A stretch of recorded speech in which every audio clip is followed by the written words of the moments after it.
Okay, here is a very short demo on how to vote with your name when using your phone. Once you've opened up the Google slide, you're going to tap on the slide. You're going to see two options when you do that. You're going to then tap Edit Slide. When you edit slide, you're going to see all the names of your fellow classmates. For this Pixar strand, let's say your name is Nemo. You're going to tap and hold Nemo, drag it over, and when you drop, you're going to notice that your name is now on your answer choice. To reset, notice that there's a little blue box around your name. You're going to tap anywhere on the screen to get rid of that.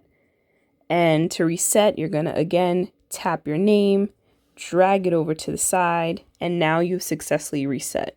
And I'm going to tap anywhere on my screen to let go of the little blue boxes. Okay, let's see that one more time. Let's say my name is Buzz Lightyear of Star Command. I'm going to tap, hold, and drag my name tag over the answer choice. Let go of the little box.